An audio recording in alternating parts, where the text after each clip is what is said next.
Bueno, el tema del día de hoy es los maestros dejan huellas en la historia, en el marco pues, de la conmemoración del Día del Maestro en Colombia, que lo celebramos el día de hoy, 15 de mayo. Bueno, y sin más preámbulo, le vamos a dar la bienvenida a nuestro primer invitado. Nuestro primer invitado es Hernán Suárez. Él es normalista, licenciado en Historia, editorial de la revista Educación y Cultura de 1984 y 2004. También secretario privado y asesor de Abel Rodríguez en la Secretaría de Educación de Bogotá en los años del 2004 al 2007. Subdirector del Instituto para Investigación y el Desarrollo Pedagógico IDEP entre los años 2008 y 2010. Actualmente es asesor editorial de la Secretaría de Educación y de la editorial Magisterio.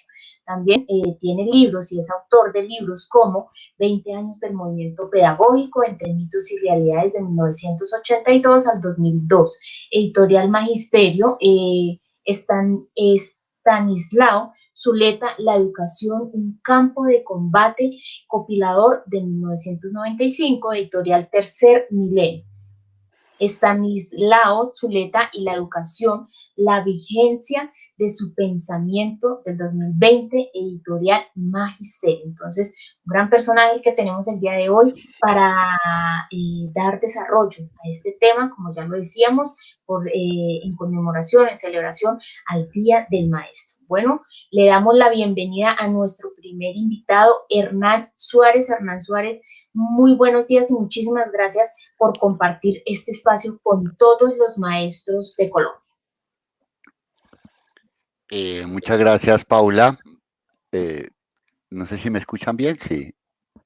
Sí, señor, sí lo escuchamos. No sé si de pronto nos pudiera regalar cámara, pues para que todos nuestros oyentes y todas las personas que están aquí acompañándonos, pues podamos conocer quién es Hernán Suárez. Pues muchas gracias, Paula. Un agradecimiento muy especial a Cotradecum por la deferencia de invitarme a la celebración de un día tan especial como es el Día del Maestro. Mi agradecimiento a Estefanía, a Miguel y por supuesto a Carlos Arturo Rico, presidente de la cooperativa. Y pues por supuesto estoy aquí a disposición de lo que ustedes consideren pertinente para recordar los tantos años de lucha del magisterio colombiano. Muchas gracias, compañero Hernán. Y ya vamos a presentar nuestro segundo invitado, pero antes déjeme enviar un mensaje de la hoja de vida que presentan aquí de Hernán Suárez. Tal vez lo que más me llama la atención es la primera palabra, normalista. Normalista, felicitaciones, maestro, porque es allí donde se forman los maestros, es el inicio de la formación pedagógica. Entonces, felicitaciones también en el Día del Maestro hoy a Hernán Suárez. Y Paulita, ¿quién es nuestro segundo invitado? Bueno, nuestro segundo invitado se trata de Eliezer Joaquín Avendaño Restrepo. ¿Quién es Eliezer Joaquín Avendaño Restrepo? Él es maestro caminante, marcha del hambre. Maestro Eliezer Joaquín, tenga usted muy buenos días y gracias también por aceptar esta invitación para compartir este tema con todos los maestros que nos están escuchando a esta hora de la mañana. Y bienvenido al Solidario. Maestro Eliezer, si nos regala, por favor, micrófono, prendemos el micrófono para escuchar ese saludo que tenemos para todos nuestros maestros. Buenos días, Santa Marta. Pues estoy agradecido grandemente con la cooperativa por haberme invitado para poder dirigirme a los maestros colombianos. Y aspiro que ustedes pues, hagan lo posible para que estas conversaciones tan importantes con el compañero que me antecedió, pues lleguen a todas las partes de Colombia para que sirvan como una forma de explicitar la situación que hemos tenido, pero que podemos cambiar en el futuro. Gracias y disponible para lo que ustedes piensen. Bueno, tenemos alguna pequeña interrupción ahí en la comunicación, pero bueno, entonces se trata del maestro Eliezer Joaquín Avendaño, nuestro segundo invitado. Muchísimas gracias. Recordar que él estuvo como maestro caminante en la Marcha del Hambre, esa gran movilización que se hizo, esa gran caminata. Hoy caminamos del Parque Nacional a la Plaza de Bolívar, como sucedió el 5, como sucedió recientemente ahorita el 12 de mayo y como seguramente vendrá el 19 de mayo la próxima movilización, y llegamos cansados a la Plaza de Bolívar. ¿Qué no será ejemplo como el de Eliezer, que caminaron desde Santa Marta hasta Bogotá hace 54 años, si no estoy mal, en 1966? Ya vamos a hablar con el maestro. 55. 55. 55 años este año se cumple. Bueno, ya vamos a hablar un poquito en detalle de estos con nuestros invitados en el día de hoy. Muchísimas gracias por aceptar esta invitación y vamos de una vez a entrar en materia con el maestro Hernán Suárez. Maestro Hernán, ¿en qué consistió el movimiento pedagógico y cuál es esa importancia para el magisterio colombiano? Bueno, en primer lugar quiero darle un saludo al profesor Eliezer Joaquín Avendaño, porque es muy grato contar con su presencia y recordar lo que considero es la primera gran lucha por la dignidad de los educadores. Esta marcha del hambre, por supuesto, él profundizará, pero quisiera decir que fue un movimiento contra la desidia en que el Estado tenía el estado de desidia en que tenía a los maestros y a la educación el Estado. El hecho de que en algunas regiones del país se pagara el mísero salario a los maestros con botellas de aguardiente, yo creo que sintetiza esa gran dejación en que estaba la educación y ese gran acto de valentía y sobre todo, yo insisto, de dignidad que tuvieron los maestros. Pero si la huelga del hambre fue una lucha por la dignidad, por el respeto al ejercicio de una profesión tan respetada en todo el mundo, el movimiento pedagógico fue un movimiento por la condición profesional del maestro. Con el movimiento pedagógico se le dijo al país que los maestros no solamente éramos unos asalariados, que también éramos unos intelectuales, que también éramos unas personas que teníamos un saber propio, que es indudablemente la pedagogía, y que teníamos una práctica y una experiencia pedagógica sin la cual no es posible la educación y mucho menos su transformación. Por eso el movimiento pedagógico surgió en 1982 en el Congreso de Bucaramanga y surge después de que los maestros logran su primer estatuto docente. De alguna manera, haber logrado ese estatuto docente, que fue muy celebrado y que sin duda influyó en el mejoramiento de las condiciones salariales de los maestros y que ponía orden a una profesión en la cual, como ustedes saben, hubo que establecer 14 categorías para poder agrupar ese gran desorden que se había acumulado durante tantos años. Había una categoría que era la A y la B, y en ella estaban los profesores que no tenían la primaria completa o el bachillerato incompleto.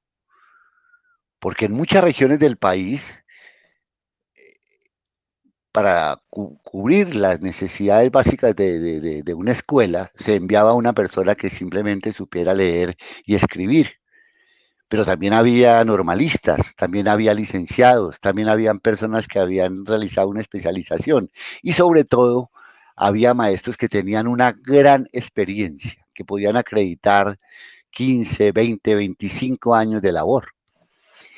Ese estatuto docente, digamos, puso orden en casa y de alguna manera, digamos, reguló el ejercicio profesional en el campo, digamos, laboral y de sus relaciones contractuales con el Estado.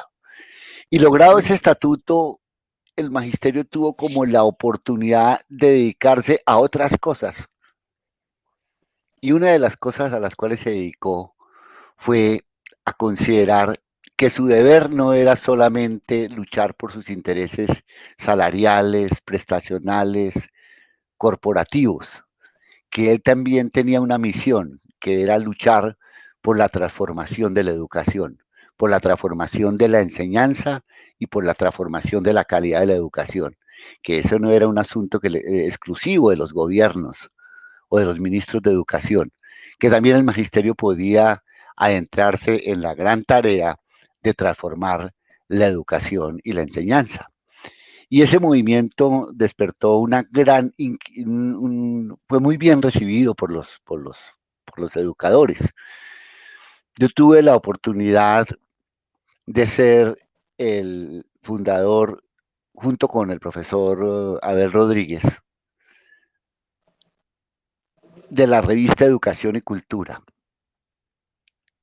Y después de un año que habíamos publicado 4 números, tuvimos que volver a hacer 3 reediciones. El interés de los maestros por el tema del movimiento pedagógico, por sus reivindicaciones, por sus objetivos, por sus grandes propósitos sociales, culturales, pedagógicos, fue muy grande. Y ese movimiento realizó el primer Congreso Pedagógico Nacional, en el cual se le señalaron, digamos, los derroteros al movimiento pedagógico. Y uno de esos grandes derroteros fue buscar una reforma de la educación y la enseñanza, cosa que se logró años después. El Congreso Pedagógico fue en 1987 y en 1995 se logró la Ley General de Educación, una ley general que fue concertada, discutida, tanto en el Congreso como con la Federación Colombiana de Educadores. Fue una negociación, fue un trabajo conjunto entre el Ministerio y FECODE, con gran respeto, con gran reconocimiento, y la Ley General de Educación expresa lo que el magisterio en ese momento consideraba lo mejor para el país y para la educación.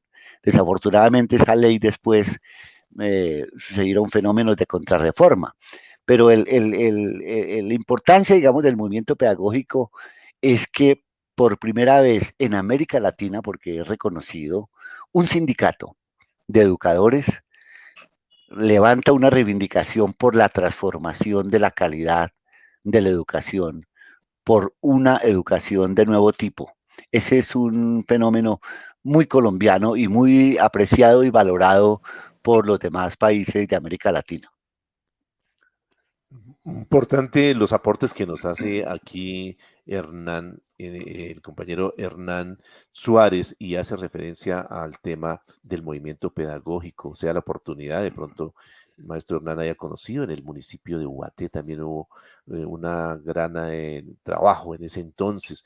Recuerdo un gran amigo, de pronto lo José conoce, Cubillos, Juan José Cuillos, pero también está el maestro Nelson Rodríguez. extraordinarios, Sí, extraordinarios. Fueron sí, sí, pioneros del movimiento pedagógico. Mis saludos y ellos sí, Nelson, son sí, calidad de personas. es la cuota de Cundinamarca a este gran movimiento. Y Qué por bueno. supuesto, muchos más educadores. Sí, así es. Y bueno, Escúchame, también es decir que la revista de Educación y Cultura, ahora que usted la nombró, discúlpeme, ya llega a su edición número 40 y está dedicada precisamente al maestro de maestros, a Abel Rodríguez Hernán. Esta es la revista de Educación y Cultura, edición número 40, con esa edición dedicada a ese gran personaje, como usted lo nombró y como lo reconocemos, el maestro Abel Rodríguez. Sí, que me decía Hernán.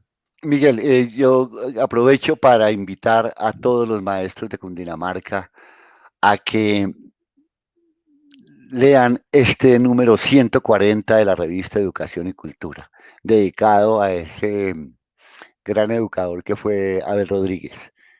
Es un número en el cual muchos de los temas que aquí estamos tratando los van a poder leer a profundidad. Es una revista que todo maestro debería conservar. Ojalá la federación imprima esta revista y todos los maestros la puedan conservar. Estoy seguro que va a ser de una gran utilidad para su formación y una oportunidad especialmente para los jóvenes educadores que cada día son más, tengan la oportunidad de ver cómo ha sido este trafegar histórico y que lo que hoy tenemos no ha sido gratis, ha sido resultado de un tremendo esfuerzo de lucha, pero también de un tremendo esfuerzo intelectual. Es decir, los maestros, cuando se han atrevido a pensar, y esa debe ser su labor permanente, atreverse a pensar y sobre todo enseñar a pensar. Esa es la esencia desde mi punto de vista, de la educación. La información hoy en día la podemos conseguir. Antes, por el contrario, lo que tenemos es que curarnos de tanta información. Google es una máquina de información. Lo que no enseña Google y lo que es el deber de la escuela, y en eso la escuela es irreemplazable, es en el enseñar a pensar. Enseñar a pensar así es el gran propósito que nos señaló el maestro Estanislao Zuleta. Y él decía que esa era la gran tragedia de la educación colombiana, el que no enseñaba a pensar, enseñaba otras cosas, información, materias inconexas, materias parciales, pero que lo que un individuo necesita para superarse y para afrontar los grandes desafíos y los grandes retos de la vida es la capacidad que haya desarrollado para pensar. Efectivamente, me comprometo, Hernán, a llevar ese mensaje al compañero del Ejecutivo Miguel Pardo, el mismo tesorero, para que esta revista, si no sea impreso, sea impresa. Pues ahorita por el tema de la pandemia todo es virtual, pero usted lo acaba de decir, es muy importante y no hay como disfrutar de esa lectura ahí sobre el texto. Muy importante, gracias por esa recomendación y bueno, haremos esa tarea juiciositos. Bueno, maestro, este tema musical de Víctor Hugo Suárez, muy importante. Otro himno de los maestros. Maestro es la palabra más importante. Retomamos nuevamente aquí a esta hora de la mañana, 10:32. Paulita Porras tiene también preguntas muy importantes para nuestro maestro, nuestro marchante Eliezer. Adelante, Paulita. Bueno, Miguelito, sí, aquí para nuestro maestro Eliezer quisiéramos saber por qué la Marcha del Hambre de 1966 marcó un hito en la historia del magisterio colombiano, maestro. Creo que lo más importante es que la marcha del hambre fue una consecuencia de toda la situación que vivía el magisterio colombiano. En esos instantes, tanto la gente como el gobierno veía al maestro como una persona insignificante.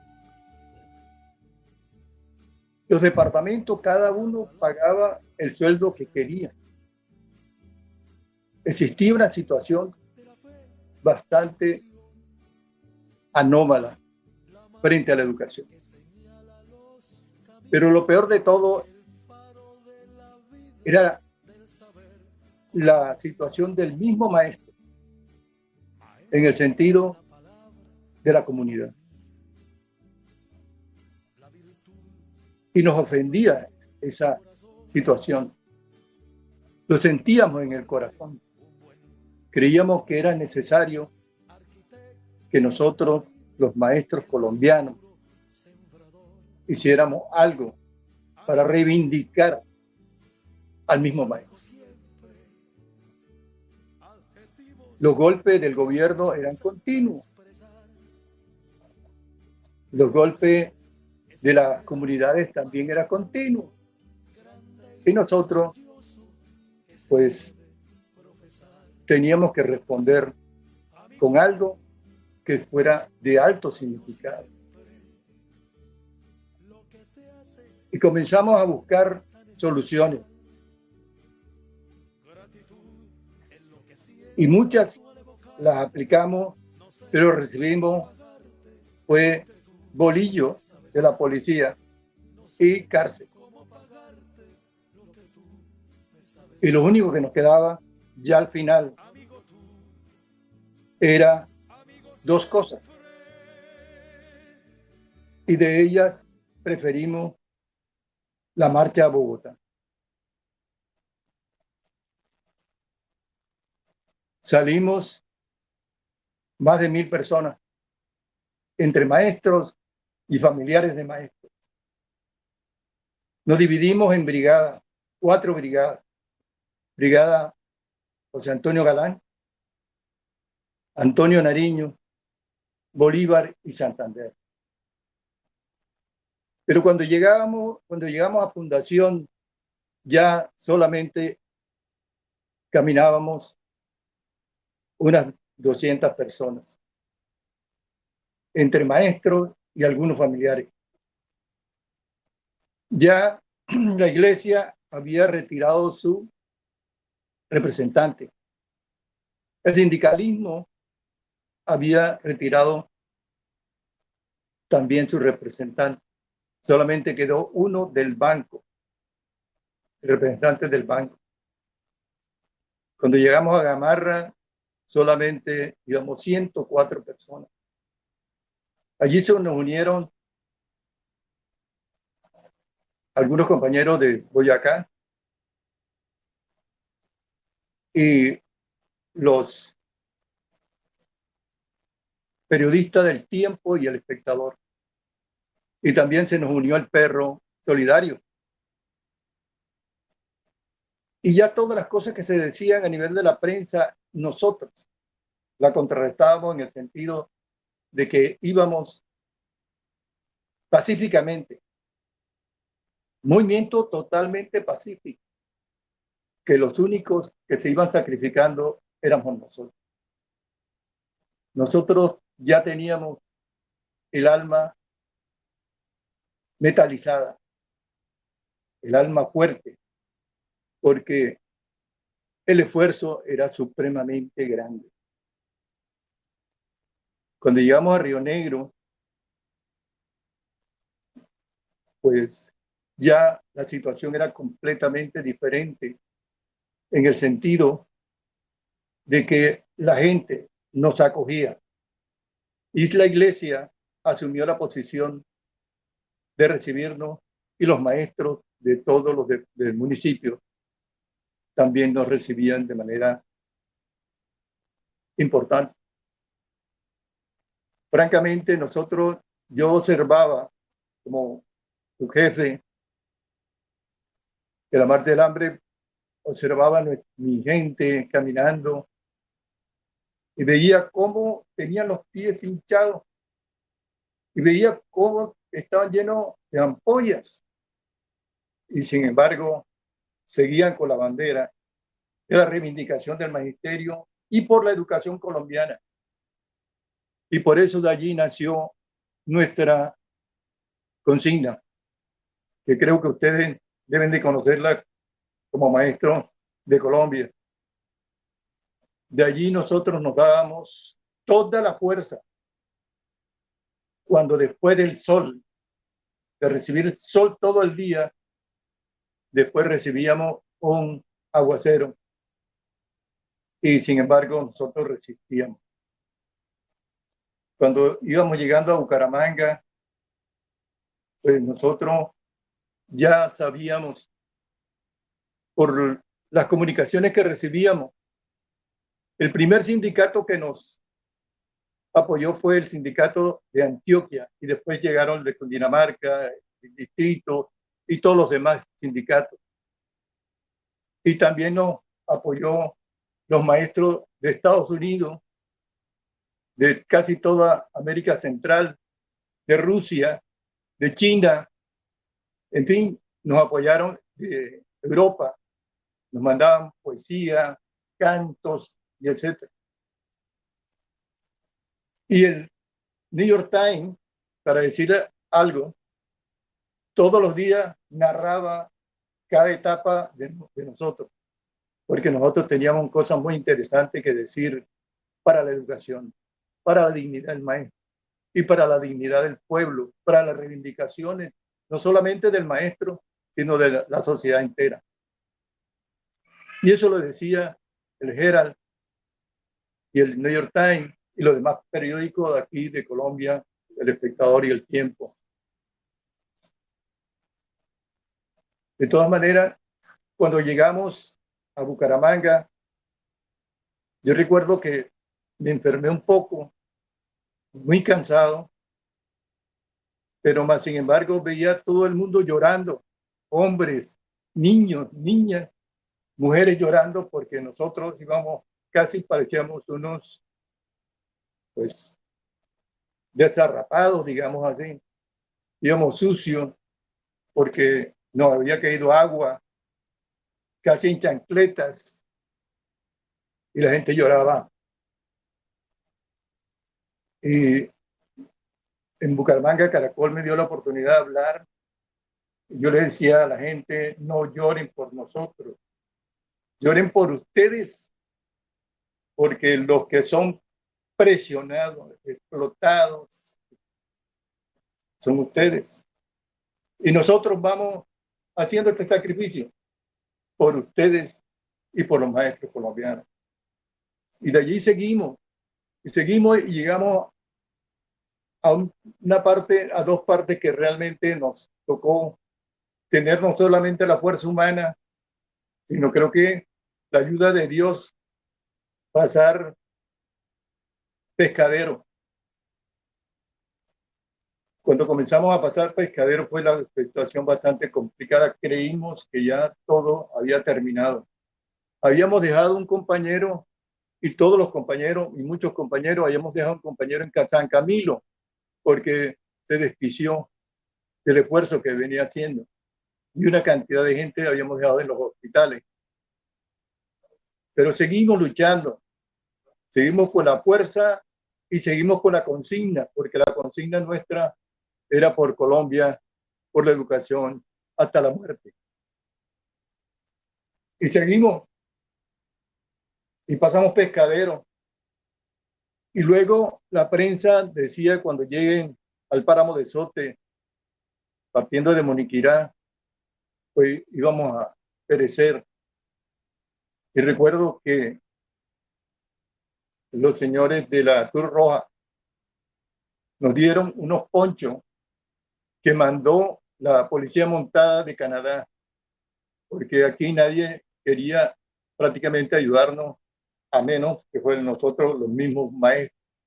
Las entidades nunca nos ayudaron. Y eso realmente llegamos hasta Tunja, después de pasar el páramo de Sote, porque en realidad Arcabuco, pasamos a Arcabuco, que fue una situación bastante compleja, y allí fue donde sinceramente vimos la valentía del maestro y la intención de hacer cosas en beneficio nuestro, demostrando que nuestro sacrificio, porque sinceramente éramos los crucificados para que la gente tuviese un poco más, en el sentido de que el gobierno mirara hacia los estudiantes, hacia los niños, hacia la familia y hacia los maestros. Y llegamos a Bogotá y eso fue apoteósico. El maestro recibió allí en Bogotá todas las cosas que debió recibir hace mucho tiempo. Allí hasta nos cargaron. Cuando salimos de La Caro, llegando a la 185 más o menos, nos cargaron de ahí hasta el Palacio de la Presidencia. Yo creo que allí la gente se manifestó de blanco.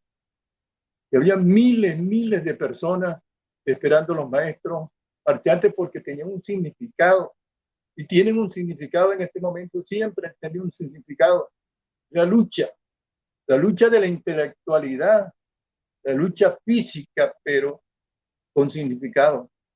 Y eso, digamos, fue supremamente importante porque nosotros posteriormente presentamos una cantidad de, no de reforma, digamos así, sino sugerencias para construir una nueva educación en Colombia. Todo eso pasó. Y lo más importante es que pedíamos que se nivelara los sueldos en todos los departamentos porque todos los maestros eran iguales y lo conseguimos posteriormente. También pedíamos que se hablara claramente de la situación del maestro en el sentido profesional y pedíamos incluso la profesionalización del maestro a nivel del Senado, etcétera, etcétera. Pedimos una cantidad de cosas que no se cumplieron porque de pronto faltó mucho más personas que copiaran lo que veníamos nosotros haciendo, porque nosotros posteriormente de la Marcha del Hambre, muchas señoras murieron los primeros años con problemas del corazón. Todas las compañeras que estuvieron siempre enfermas murieron. Y en fin, nosotros nos cansamos un poco de la lucha porque pues no veíamos en algunos compañeros que se sentían como un poco pues opacados, cuando nosotros realmente no queríamos opacar a nadie. Lo que queríamos era reivindicar al magisterio colombiano y sobre todo hacer una educación que fuera una educación con sentido. Así que, como decía el compañero Suárez, hay situaciones que nosotros tratamos de resolver en ese momento, pero que no pudimos resolverla ni se han resuelto todavía. El problema de la información. Nosotros hablábamos de la información, las 17 formas de información. Y en fin, y ahora que yo he estado vinculado a la cuestión de la neurociencia y la educación, sinceramente observo que los maestros de la Marcha del Hambre, todos los maestros de la Marcha del Hambre, eran unas personas que tenían una visión increíble de la educación y además de eso, de la reivindicación del magisterio colombiano. Y pues por eso fue que en un momento determinado el gobierno como que decidió que la marcha debía de acabarse, la marcha no debía de continuar después del 66, ya cuando había no, transcurrido varios años, nosotros siempre intentábamos que la marcha reviviera no en el sentido físico, sino en el sentido intelectual, y no lo conseguimos nunca.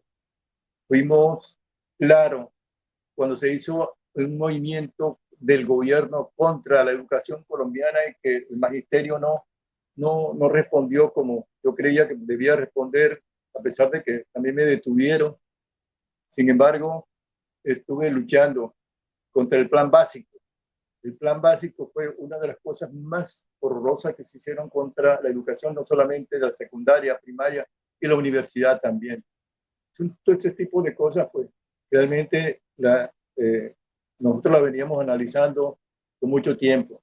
Y yo agradezco infinitamente a ustedes que nos den la oportunidad de poder decir cosas, aunque ha sido muy emotivo lo que he venido diciendo, porque es que de todas maneras, pues uno que vivió, que luchó, que sintió y que siente todavía en las piernas y que siente realmente en el corazón lo que sucedió en ese entonces, sinceramente siempre se motiva porque es lo normal de un humano. De alguna forma, creo que el movimiento más claro, más significativo del maestro colombiano con identidad latinoamericana, identidad mundial, ha sido la Marcha del Hambre. Y yo lo compruebo porque yo he estado participando en cuestiones de universidades mexicanas, españolas, brasileras, en fin, mucha gente ha hecho documentales, etcétera, etcétera. Pues ahora acá en el departamento de Magdalena, el departamento del Cesar y otros países están siempre pendientes de lo que pasó con la Marcha del Hambre. Así es, compañero Eliezer. Bueno, qué bonito conocerlo, señor. Yo quisiera, digamos, aunque yo era siempre mi intención y en lo que he participado siempre ha sido así, yo siempre he querido que a la hora de despedirme, pedirle el favor a todo el mundo, a todos los maestros colombianos en este momento, a todos los maestros que me escuchan, que se pongan la mano izquierda en el corazón y que levanten la mano derecha y que repitan conmigo para que yo tenga, digamos, esa sensación de ayuda, esa sensación de apoyo a todos los maestros y a todos los estudiantes a todos los padres de familia, a todos los campesinos, a todos los trabajadores. Quiero que digan conmigo, por Colombia, por la educación hasta la muerte. Por la educación hasta la muerte. Bueno, qué bonito mensaje que nos ha dejado aquí el maestro Eliezer Joaquín Avendaño Restrepo, y ese ejemplo de vida, especialmente para aquellos compañeros que hoy llevan poquito tiempo, conozcan esta historia. Es muy importante conocer lo que ha pasado. Pero bueno, el tiempo aquí nos avanza muy rápido, y aquí quisiera preguntarle al maestro Hernán, qué pena que pues estamos aquí con algunas preguntas que seguramente nos tocará otro programa. Compañero Hernán, ¿cómo evalúa la actual lucha del magisterio en la reivindicación de sus derechos? ¿Qué nos fortalece? ¿Qué nos hace falta después de este importante mensaje que nos ha dejado el maestro Eliezer? No, decía que me preguntabas por la valoración del estado actual de las luchas del magisterio. Y yo quisiera decir que desafortunadamente con la contrarreforma educativa, las luchas del magisterio comparadas con las luchas de los años 90 ha sufrido un gran retroceso. ¿Y por qué? Porque se ha dividido al magisterio con dos estatutos docentes, lo cual es supremamente lesivo tanto para los educadores como para la educación. Esta es una fuente, digamos, de continuas, digamos, conflictos al interior de las instituciones entre los que pertenecen a uno y otro sistema. Y por supuesto, la respuesta de FECODE ha sido la de luchar por la unificación. Y sigue siendo prioritario que los maestros se rijan por un único estatuto docente, y que ese estatuto docente responda a las nuevas realidades, a las nuevas circunstancias de los tiempos que transcurren. Y digo que ha habido un retroceso también porque todos estos empeños por la transformación de la enseñanza y de la educación han tenido que dar un paso atrás para enfrentar esta tremenda ofensiva que se ha desatado contra los intereses no solo de los educadores, sino de la educación pública. Es decir, el modelo de privatización de la prestación del servicio educativo ha obligado a FECODE a concentrar sus energías en estos aspectos de orden reivindicativo. Es increíble que los maestros hoy tengan que estar como hace 20 años luchando por un sistema de salud digno. Eso no tiene presentación. Se ha retrocedido en el pago oportuno de las prestaciones del magisterio, con lo cual el magisterio siempre tiene que estar apoderado por un abogado para poder demandar sus derechos. Y ese abogado, por sus cuestiones profesionales, pues cobra un porcentaje que hace que el maestro se vea obligado, porque todas las reclamaciones que se presentan en ese terreno por deudas y por asuntos prestacionales, pues tienen que ser reclamaciones individuales. Así lo establecen pues las leyes y las normas.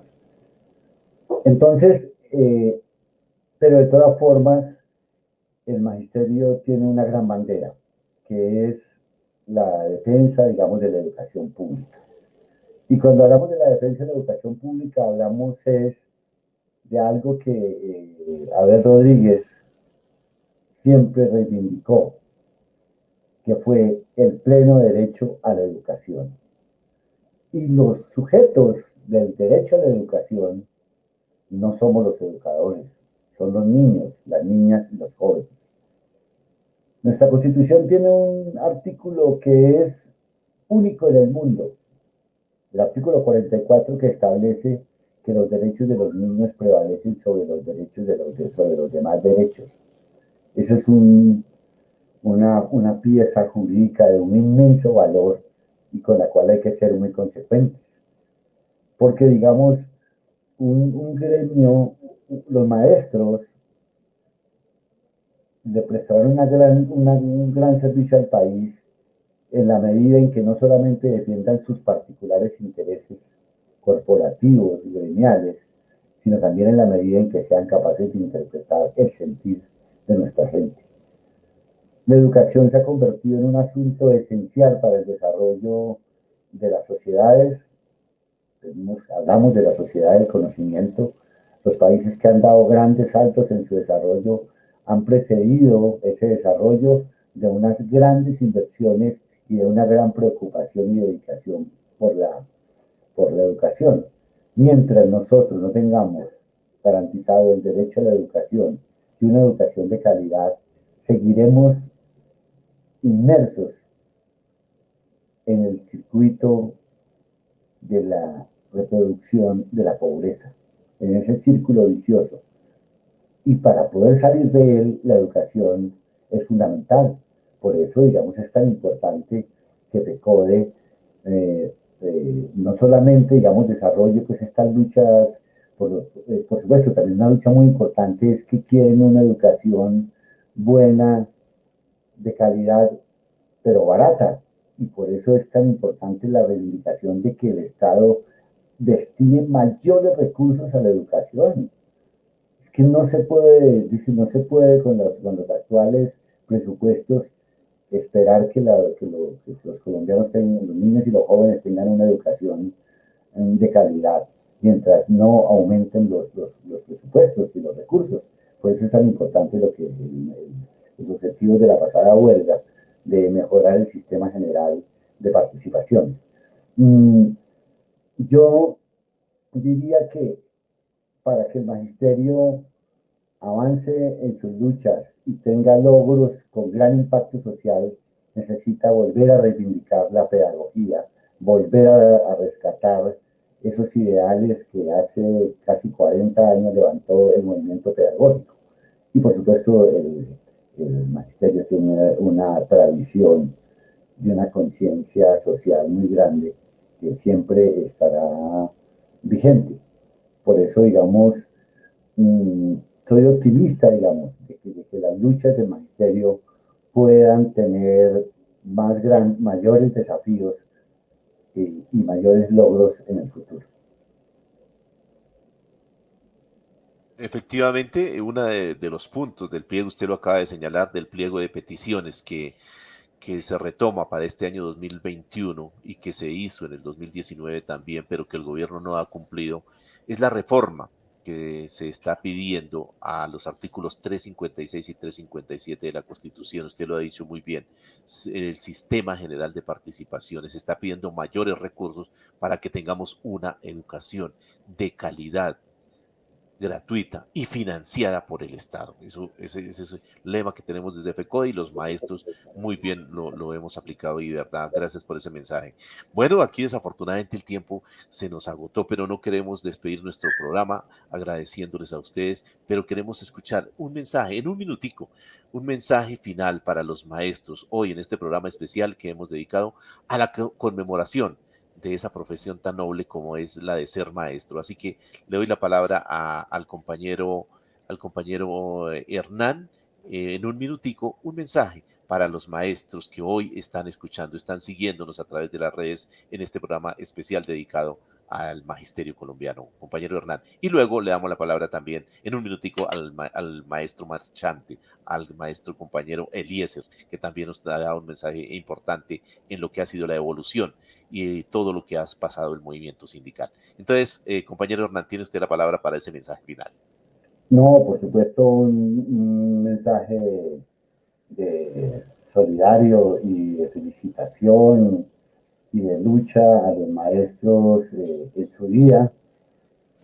No se han agotado las palabras para expresar el importantísimo papel que los maestros desempeñan en la sociedad y que los maestros sabrán superar estas dificultades de este fenómeno de la pandemia y seguirán demostrando que sin ellos no es posible la construcción de una nueva sociedad. Muchas felicidades en su día. De igual manera, compañero Hernán, usted también como maestro, muchísimas gracias. Ha sido un honor tenerlo en el día de hoy y seguramente vamos a contactarlo en otra oportunidad para hablar de este tema tan importante que es el centro de nuestra profesión, la pedagogía y todo lo del movimiento pedagógico. Entonces, muchísimas gracias, compañero Hernán, por habernos aceptado la invitación al día de hoy. Bueno, y el No, compañero... Sí, sí, sí, no, sí, por el Hernán. contrario, a ustedes, muchas gracias, muy amable. No, gracias a usted por ese importantes aportes en el día de hoy. Y bueno, y con el compañero Eliezer, no sé si está ahí está el compañero Eliezer, nuestro maestro marchante, nuestra admiración, nuestro respeto, maestro Eliezer, porque de verdad que esa lucha que ustedes nos han demostrado en la caminata, en la movilización, hoy más en este paro nacional que estamos desarrollando los maestros junto a muchas comunidades, pues este mensaje es bien importante para todos nosotros. Así que en un minutico, maestro Eliezer, envíenos ese mensaje, envíe esos mensajes a los maestros que hoy lo están escuchando desde allá, desde Santa Marta, donde se encuentra en el día de hoy, compañero Eliezer. Sí, quiero felicitar a los maestros por esa obra tan grandiosa que están haciendo en beneficio del país. Y quiero pedirle unidad. El maestro debe unirse a la comunidad. Debe ser el orientador de la comunidad. Es su obligación casi. La educación es para el desarrollo de la sociedad. Y el maestro es su tutor, es su maestro. Y yo creo que todos los que tenemos conciencia magisterial, los que tenemos en nuestra mente siempre propuestas como maestros, siempre estamos pensando que nuestra sociedad debe mejorar, que los centros de poder deben de cambiar y que nosotros debemos intentar que nuestra sociedad sea desarrollada y en paz. Gracias a ustedes por esta oportunidad y que los acompañe siempre la buena intención por el país, por la nación, por la patria, por la república, por el gobierno y por el Estado. Cuando el maestro también comprenda que es necesario que enseñe a sus estudiantes que para querer algo hay que conocerlo, para querer algo hay que conocerlo, entonces debe enseñarle qué es Colombia. Y Colombia es país, nación, patria, república, gobierno y Estado. Y eso debe conocerlo todos los colombianos para que podamos querer a Colombia, que es todo eso, porque eso lo han amalgamado y sinceramente nadie conoce nuestra querida y amada Colombia. Efectivamente. Gracias. Bueno, maestro Eliezer Joaquín Avendaño, muchísimas gracias. De igual manera al maestro Hernán Suárez, unámosle a la pedagogía, como lo hemos hecho siempre, la unidad, la movilización y la lucha para seguir defendiendo los derechos del magisterio y también la educación pública, como ya lo señalaban. Muchísimas gracias a nuestros invitados.